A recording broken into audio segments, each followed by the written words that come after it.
J'ai d'ores et déjà planifié une sauvegarde automatique de mes fichiers sur une clé USB qui est en permanence connectée à mon ordinateur. Je vais maintenant appliquer des modifications à mes dossiers personnels localement. Donc par exemple, je vais ouvrir l'explorateur Windows et je vais retrouver mes images.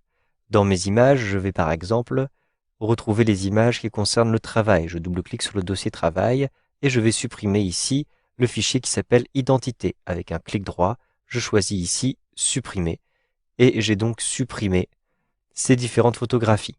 Je peux même vider la corbeille pour être sûr de ne pas retrouver ces photographies dans la corbeille. Je vide la corbeille. Bien sûr, je valide ici la suppression définitive en cliquant sur oui. J'ai la possibilité de retrouver ces éléments grâce à ma sauvegarde automatique. Je vais me rendre dans le panneau de configuration. Donc le panneau de configuration se trouve à cet endroit-ci. Maintenant, je vais retrouver ici enregistrer des copies de sauvegarde de vos fichiers à l'aide de l'historique des fichiers. Je clique ici. Sur le côté gauche, donc ici je peux constater d'ailleurs que l'historique des fichiers est activé sur ma clé USB. Je vais retrouver ici sur la gauche restaurer des fichiers personnels, un simple clic.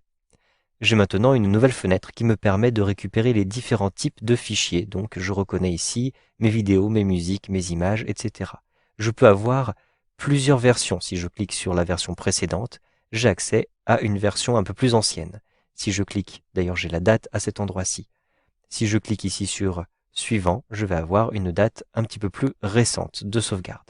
Maintenant, je vais restaurer uniquement mes images. Donc je clique à cet endroit-ci sur images et je clique ici sur le bouton vert restaurer à l'emplacement initial.